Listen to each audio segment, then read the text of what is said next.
우리가 잘 알고 있는 노래를 제가 한 두 가지를 소개해 드릴 건데요. 좀 우리 목사님과 비슷한가요?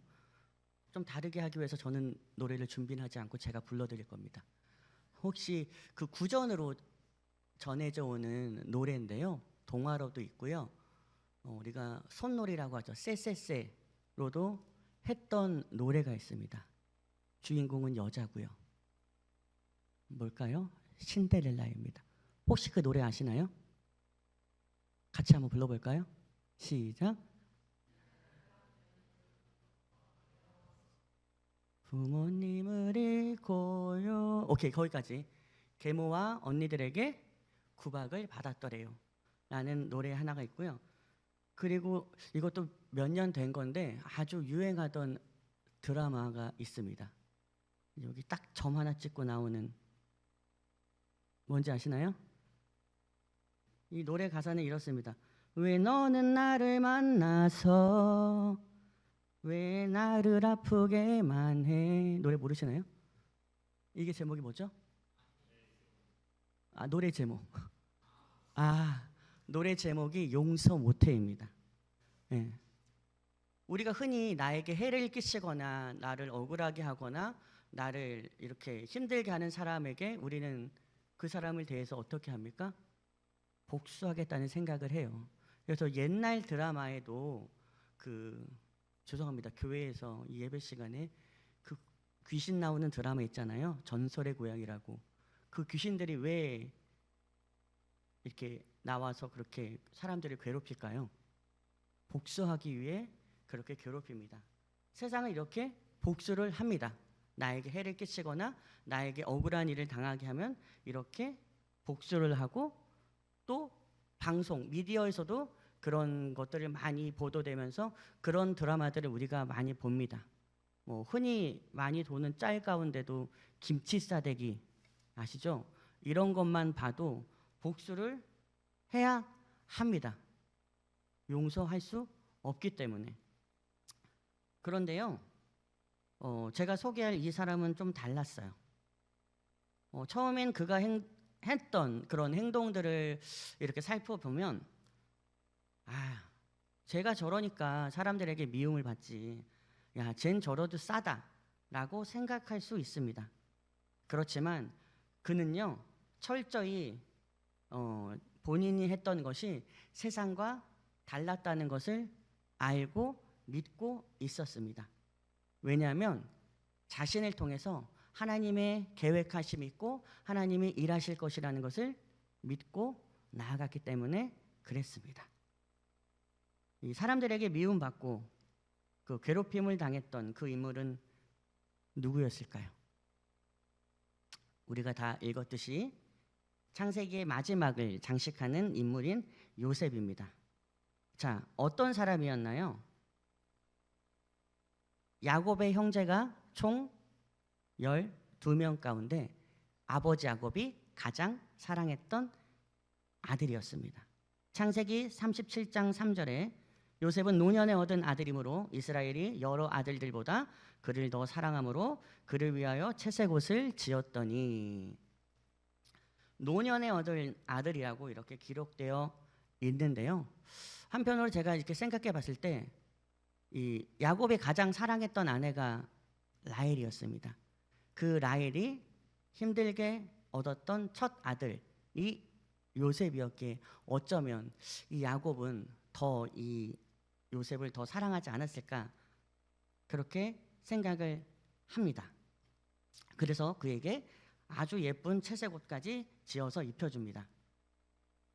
이렇게 아버지의 사랑을 독차지하는 것만으로도 시기 질투의 대상이 되었을 텐데 요셉은 더 나아가서 어떻게 하냐면 37장 2절에 그들의 잘못을 아버지에게 말하더라. 속된 말로 고자질 장이처럼 형들이 하는 모든 행동을 아버지에게 다 이야기합니다. 요셉의 그러한 죄송합니다. 그러한 행동으로 이 형들은 이 요셉을 어떻게 생각합니까? 37장 4절에 그의 형들이 아버지가 형들보다 그를 더 사랑함을 보고 그를 미워하여 그에게 편안하게 말할 수 없었더라. 완전히 요셉은 찍혔습니다. 미움의 대상이 되었습니다. 미움의 대상이 되었는데도 불구하고 완전 그 쐐기를 박은 사건이 등장합니다. 37장 5절에 요셉이 꿈을 꾸고 자기 형들에게 말하매 그들이 그를 더욱 미워하였더라. 우리가 다 아는 꿈입니다. 뭐 두 가지 꿈을 꿨는데요. 두 번 꿨다는 것은 반드시 이루어진다는 그런 의미로 우리가 이해하면 되고요. 형들의 곡식단이 요셉의 곡식단을 이렇게 둘러싸고 요셉의 곡식단을 향하여 절하는 그런 꿈 하나와 해와 달과 11별이 있는데 요셉의 별에게 절하는 꿈 두 개를 꿨습니다. 이 절한다는 거는요, 왕이 되거나 높은 자리에 올라간다는, 그래서 공경받고 그렇게 그런 대상이 된다는, 경배한다는 그런 의미예요. 그런 꿈 이야기까지 하니까 이 형들은 요셉을 더 어떻게 생각할까요? 정말 쟤는 있어서는 안 되는 존재구나 라는 생각을 형들은 계속합니다. 그래서 저 요셉을 어떻게 없앨까? 죽일까? 막 도모를 합니다. 그런데 이 요셉은 하나님도 잘 믿었지만 하나님을 잘 믿었기에 부모님께도 잘 순종했던 인물이었어요. 아버지의 심부름으로 형들의 있는 곳까지 나아가게 됩니다. 이 형들은 이 눈에 가시인 이 요셉을 없앨 궁리를 하다가 구덩이에 빠뜨립니다. 그리고 죽이자, 어떻게 하자 막 도모하다가 이스마엘 상인에게 팔아 넘깁니다. 이로 인하여 이 미운 털이 박힌 요셉은 노예 신분이 되었습니다. 세상적인 눈으로 보면 아버지의 사랑을 이렇게 독차지하고 아버지에게 이렇게 형들이 했던 모든 일들을 고자질했던 이 요셉의 행동들만 봤어도 걔는 당해도 싸다 이렇게 생각할 수도 있습니다. 아버지의 사랑을 한눈에 받고 독차지했던 이 요셉이었지만 졸지에 이 종의 신분이 되었을 때 요셉은 어떠한 마음이 들었을까요? 너무나도 큰 좌절감과 상실감과 그리고 나를 이렇게 만들었던 그 형들에 대한 분노감이 가득 찼을지도 모릅니다. 어떻게 내가 복수하지? 어떻게 하지? 하는 그런 복수심이 불타올랐을 것입니다. 그런데 요셉은 전혀 우리가 생각했던 것처럼 그런 삶을 살지 않았고 그런 생각도 하지 않았습니다. 종의 신분이 되었음에도 불구하고 그렇게 하지 않았던 이유는 창세기 39장 2절에 여호와께서 요셉과 함께 하심으로 그가 형통한 자가 되었다고 기록되어 있습니다. 하나님이 함께 하셨고 그 함께 하시는 하나님을 믿고 붙들고 요셉은 그렇게 나아갔습니다. 내가 지금 있는 상황도 하나님이 함께 하시고 하나님이 일하실 거고 하나님이 계획하셨다라는 것을 믿고 나아갔습니다. 더 나아가서 이 종으로 팔려갔던 이 요셉은 또 억울한 누명을 써서 감옥에까지 들어가게 됩니다. 그런데 요셉이 그 상황 가운데서도 좌절하거나 낭망하거나 복수심이 더 안 커진 이유는요. 창세기 39장 21절에 여호와께서 요셉과 어떻게 하신다고요?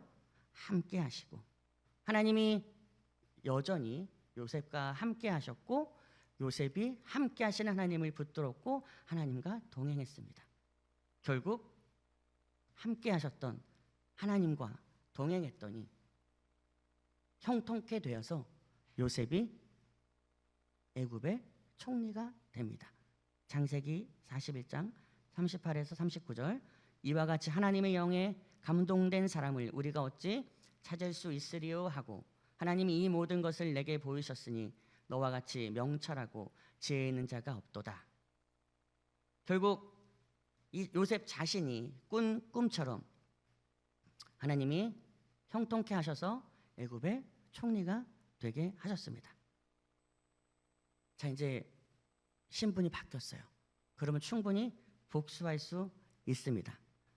자, 요셉이 총리가 되었을 때 무엇 때문에 총리가 되었습니까? 요셉은 한결같이 꿈이었어요. 감옥에 있을 때 두 술관원장, 떡관원장의 꿈을 해석해줬고, 그래서 기억했던 그 요셉을 바로에게 소개시켜줘서 바로가 꾸었던 꿈을 풀이해줘서 애굽의 총리가 되었습니다. 다른 꿈이었지만 내용은 같았죠. 그 꿈의 내용은 7년 동안에는 엄청 큰 뭐가 있다고요? 풍년이 있을 거예요. 그런데 그 7년이 다 하고 난 다음에 다가오는 그 7년에는 뭐가 있다고 그랬어요? 흉년. 그런데 그냥 흉년이 아니라 이 흉년으로 인하여 기근이 심해지고 망할 것이다. 자, 아까 두 번 정한 것은, 두 번 이렇게 꾸게 하신 것은 하나님이 정하셨고 속히 행하실 것이라는 것. 그것을 바로에게 이제 요셉이 이야기해서 총리가 되었습니다. 자, 그리고 그 꿈처럼 요셉이 37살이 되었을 때 큰 풍년이 시작됩니다. 그래서 하나님께서 함께 하신 요셉에게 지혜를 더하여 주셔서 이제 곡식을 다 거두어서 창고에 모아드리죠. 자, 그리고 이 풍년이 지나고 다시 7년이 다 지나고 뭐가 온다고 그랬죠? 흉년.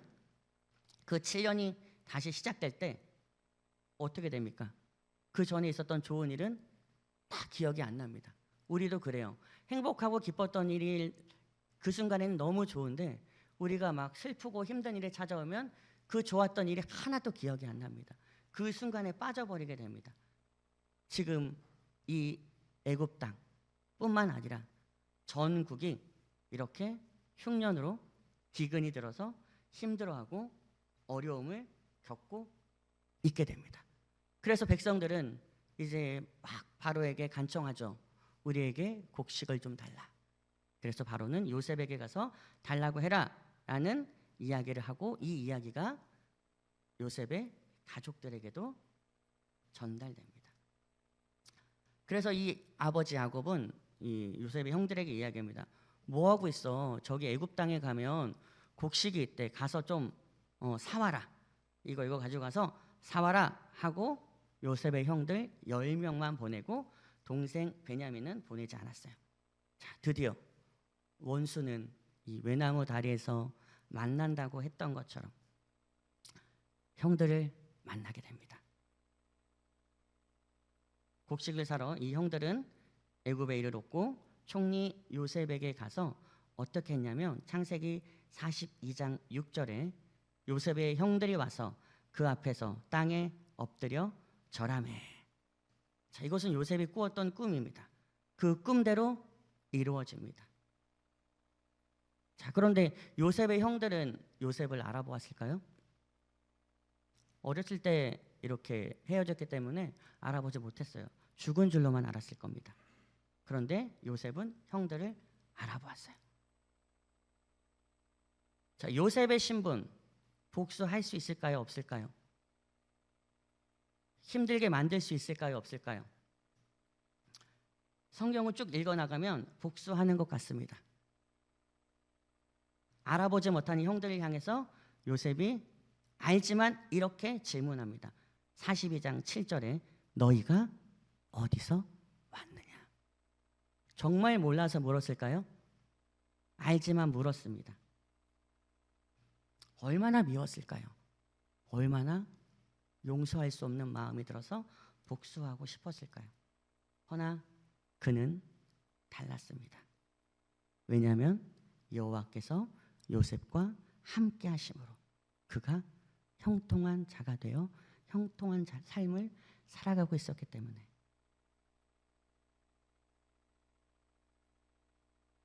복수하는 것처럼 우리 눈에는 보여집니다. 너희들 정탐꾼 아니야? 그리고 막 뭐라고 몰아넣은 다음에 이제 곡식을 많이 주라고 해놓고 거기 안에다가 또 은잔을 숨겨놔서 도둑이다 라고 이렇게 모함까지 하고 감옥에까지 가둡니다.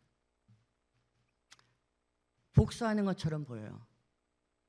헌데 요셉이 했던 이 행동, 확실하게 제가 뭐라고 단언할 수 없겠지만 하나님을 신뢰하고 믿었고 그 이끄심대로 나아갔기에 나왔던 행동인 것 같습니다. 결국 이 반복되는 상황 가운데 만남 가운데 자신의 아버지 야곱이 살아있다는 이야기를 듣게 되고 또 자기 동생 베냐민과도 만나서 눈물로 가족이 상봉을 합니다. 예전에 이제 이산 가족 찾기 이런 방송 보면 떨어졌다가 만나는 가족들 보면 어때요? 눈물 흘리고 이제 안 헤어져 이러면서 얼싸안고 울고 행복하게 지냅니다. 정말 만나고 싶었던 아버지를 만났던 이 요셉의 마음은 얼마나 기쁘고 행복했을까요? 또 죽은 줄로만 알았던 정말 사랑했던 아들 요셉을 만났던 이 야곱의 마음은 얼마나 기쁘고 행복했을까요? 헌데 안타깝게도 시간이 많이 흘렀고 그 아버지 야곱이 숨을 거둡니다.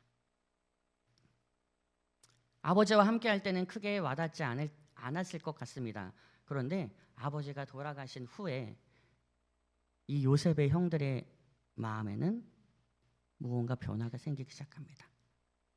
창세기 50장 15절에 요셉이 혹시 우리를 미워하여 우리가 그에게 행한 모든 악을 다 갚지나 아니할까 하고, 요셉의 형들은 자신들이 했던 행동들을 다시 떠올립니다. 요셉에게 행했던 그런 잘못들, 우리가 요셉에게 이렇게까지 했는데, 괴롭게 했는데, 팔아 넘기기까지 했는데, 요셉이 아버지가 죽었으니까 나에게 복수하지 않을까? 우리에게 복수하지 않을까? 그런데요, 이런 생각은 버려도 되는 생각이었습니다. 굳이 형들이 이런 생각을 가질 필요가 없어요. 왜냐하면 이미 요셉은요, 우리가 읽진 않았지만 자신의 정체를 형들에게 밝힐 때 이미 다 그런 마음 가질 필요 없다고 이야기를 했습니다. 창세기 45장 5절 우리 같이 한번 읽어볼까요? 시작.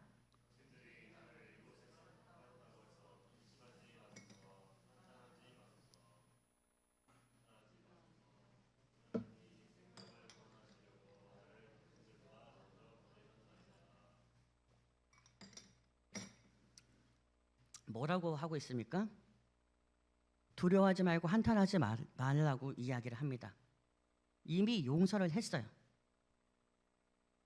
그럼에도 불구하고 그 용서를 온전히 믿지 못했어요. 이 형들은 온전히 믿지 못할 때 나오는 행동이 뭐냐면 불안함과 두려움입니다.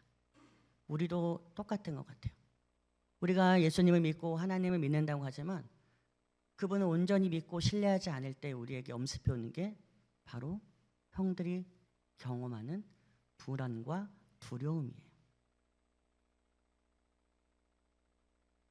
이미 용서했음에도 불구하고 그 말을 온전히 믿지 못했고 또 믿는 구석인 아버지 야곱이 죽음을 당했으니 이제 우리는 큰일 났다.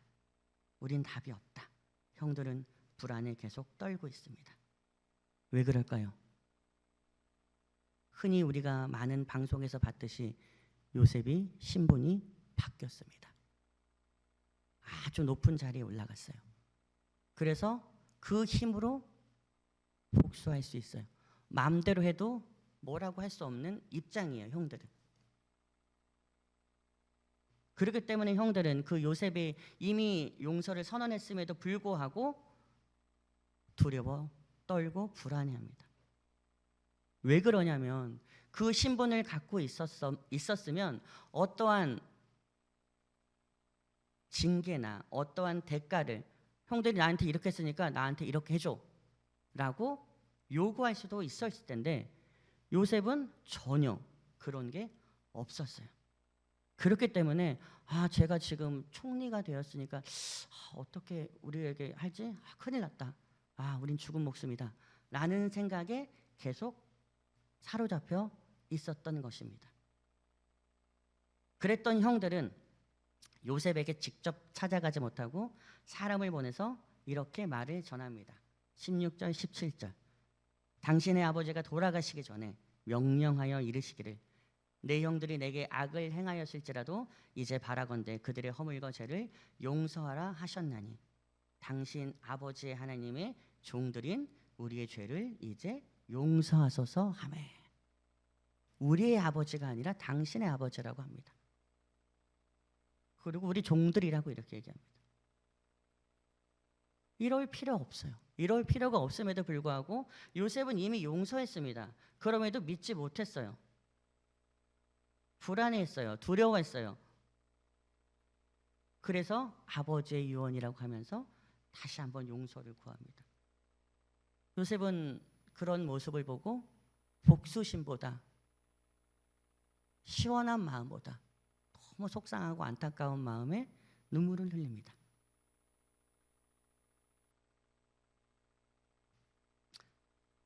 만약에 이 요셉이 세속적인 사람이었더라면 어땠을까요? 하나님을 온전히 믿지 못하고 신뢰하지 못하고 하나님을 따라서 살아가지 못했더라면 어떻게 했을까요? 아마 복수했을 겁니다. 충분히 하고도 남아요. 자기가 할 수 있는 한 최대의 복수를 했었을 겁니다. 허나 그는요, 하나님을 경외했고요, 하나님의 계획하심을 신실하게 믿었습니다. 그래서 두려움에 떠는 형들에게 이렇게 이야기합니다. 50장 19절 같이 한번 읽어볼까요? 시작.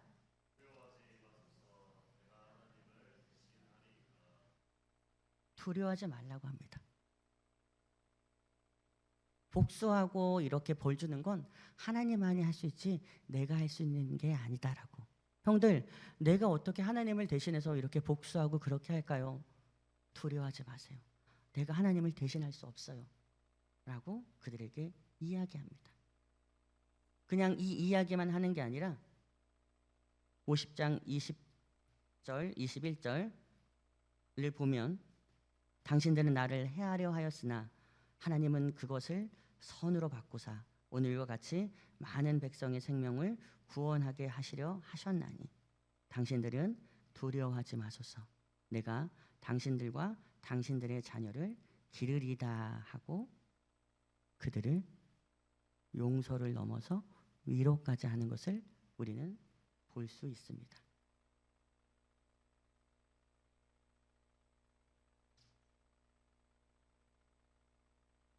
요셉은요, 분명하게 이 형들에게 용서를 선언했습니다. 그럼에도 불구하고 이 형들은 그 말을 온전히 믿지 못했고 그로 인해서 오는 게 두려움과 불안감에 사로잡혀 살아가고 있는, 어쩌면 이 형들의 모습을 이렇게 살펴볼 때 우리의 모습이 겹쳐져 보이지 않나 이렇게 생각해 봅니다. 하나님 아버지께서는요, 그리스도 안에서 우리의 모든 죄를 사하셨음을 성경을 통해서 이미 선언하셨습니다.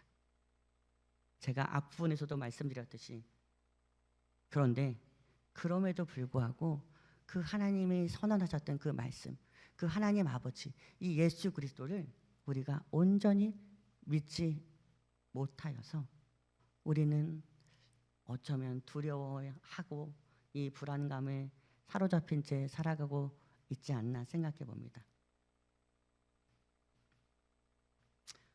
이 불안감, 두려움에 사로잡히지 않으려면 이 성경을 통해서 이미 선언하신 것을 우리는 확실하게 믿으면 됩니다.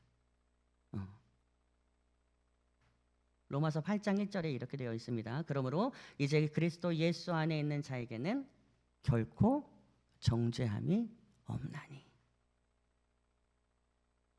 이미 선언하셨어요. 그래서 우리는 불안해할 필요가 없습니다. 두려워할 필요가 없어요. 요셉도 이미 선언했습니다. 용서는 하나님만이 할 수 있고 나는 형들에게 복수하지 않을 거야. 내가 어떻게 하나님을 대신할 수 있습니까? 이미 선언했어요. 그런데 믿지 못했어요. 제가 용서한 게 맞을까? 제가 저 신분으로 우리한테 복수하면 어떡하지? 믿는 구석인 아버지가 죽음을 당한 후부터 어쩌면 이 불안감과 두려움은 점점 더 커졌을지도 모릅니다. 이미 선언했던 용서임에도 불구하고 그것을 온전히 믿지 못했기 때문에.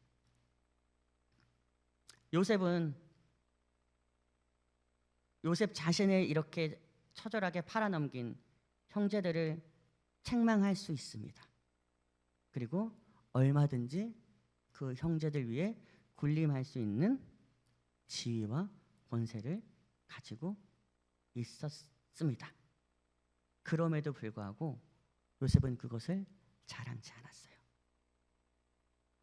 오히려 자신이 이 가지고 있는 이 총리가 될 수 있었던 이유는 나 때문에가 아니라, 내가 잘나서가 아니라 하나님께로부터 온 것이라는 것을 철저히 인정하고 그 모든 것을 하나님께 돌리고 있는 것을 우리가 볼 수 있습니다.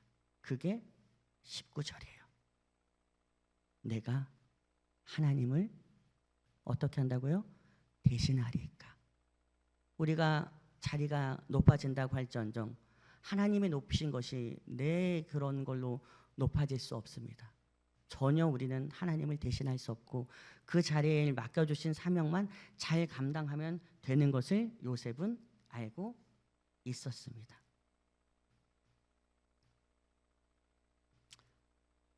하나님께 이런 권능을 받은 자는요, 이 요셉과 같아야 해요. 하나님을 대신할 수 없어요. 나에게 해를 가한 사람을 우리는 무조건 용서해야 돼요. 하나님이 우리를 용서해 주셨던 것처럼. 바울과 바나바 역시도 그랬습니다. 1차 전도 여행을 하던 바울이 루스드라에 이르렀을 때 그곳에서 안진뱅이를 일으킨 사건이 있었습니다. 자, 안진뱅이를 일으켰던 이 바나바와 바울을 향해서 사람들은 어떻게 합니까?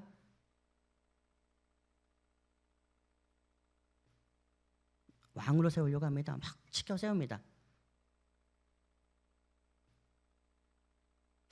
아마 이 바울과 바나바도 세상적이었더라면 요즘 많이 돌아다니고 있는 이 사이비 교주들처럼 교주가 되었을지도 몰라요. 그런데 그들 역시 요셉처럼 달랐습니다. 사도행전 14장 14절에 두 사도 바나바와 바울이 듣고 옷을 찢고 무리 가운데 뛰어들어가서 소리질러. 옷을 찢고 무리 가운데 뛰어갔어. 간절하게 뭔가를 이야기하기 위해서 그렇게 했던 행동입니다. 그러면서 강력하게 호소합니다. 우리가 지금 이렇게 할 수 있는 건 우리가 잘나서가 아니다. 우리가 어떤 힘이 있어서가 아니다. 우리한테 그러지 마라. 우리가 이렇게 할 수 있는 건 하나님께서 하신 거다. 하나님이 그 힘을 우리에게 잠시 허락하셨기에 우리가 할 수 있었던 거다라고 바나바와 바울은 이렇게 이야기합니다. 이런 모습이 하나님의 그런 권능, 권세를 받은 자의 합당한 모습임을 우리는 잊지 않고 기억해야 합니다. 우리에게 주어진 그런 힘, 능력, 권세, 이것은 내가 잘나서가 아니라 하나님께로부터 온 것임을, 그리고 나 스스로 어떤 무언가도 할 수 없고 얻을 수 없고 나란 존재는 하나님 없이는 아무것도 아님을 우리는 인정하고 하나님의 주권을 믿고 나아가야 합니다. 그래서 우리는 우리에게 있는 이 권세, 이 권능이 어떠한 것이든 나를 드러내는 실수를 범하면 안 됩니다. 나의 유익을 추구해서도 안 됩니다. 잊지 마십시오. 그 권능과 이 권세는 하나님께로부터 온 것임을. 그래서 하나님께로부터 온 그것이 많은 영혼들을 살리시기 위한 하나님의 계획하심임을 우리는 잊지 않고 기억하면서 그 하나님의 영광이 드러나도록 더 애쓰고 힘써야 합니다. 19절에서 요셉이 이야기했던 것처럼 우리는 하나님을 대신할 수 없어요. 복수할 수 있고 보복할 수도 있었지만 요셉은 19절에 두려워 마소서 내가 하나님을 대신하리이까. 이 잘못을 범했을 때 심판은요 요셉이 할 수 없음을 이렇게 드러내는 말입니다. 복수, 심판, 정죄는 다 누구에게 있다고요? 하나님에게 있습니다. 하나님이 그리고 우리를 이미 용서하셨어요. 우리가 어찌 하나님이 용서했는데 다른 사람을 용서 안 할 수 있겠습니까? 총리라는 권세가 있었음에도 나는 복수할 수 없다라고 이야기하고 있습니다. 이 자리에 있는 우리 서부 공동체들은 이 요셉의 성숙한 신앙을 본받았으면 좋겠습니다. 그래서 날마다 요셉이 했던 이 고백을 되뇌이면서 살아갔으면 좋겠습니다. 50장 19절 내가 하나님을 대신하리이까. 정죄 심판하는 분은 누구라고요? 하나님. 그럼 우리는 다른 사람을 용서할 수 있다 없다? 용서해야 합니다. 있다 없다가 아니라 우리는 무조건 용서해야 됩니다. 하나님이 이미 우리를 다 용서하였고 은혜를 주셨던 것처럼 하나님만이 그들을 벌할 수 있어요. 우리에게 해를 행하고 악을 행하고 우리를 억울하게 하고 분노케 만든 자들을 하나님이 벌하실 거예요. 그렇다고 하나님께서 하나님 그 사람 좀 이렇게 해주세요 라고 하라는 게 아니라 그냥 철저히 하나님께 그 모든 것이 있음을 고백하고 하나님 나와 함께 해주시고 내가 불안감과 두려움에 사로잡히지 않게 해주세요라고 우리는 기도해야 합니다. 이것이 우리가 지녀야 할 성숙한 신앙의 자세입니다. 기억하십시오. 능력은 누구로부터? 하나님께로부터. 우리를 판단하고 정죄할 분은 오직 하나님 한 분뿐이심을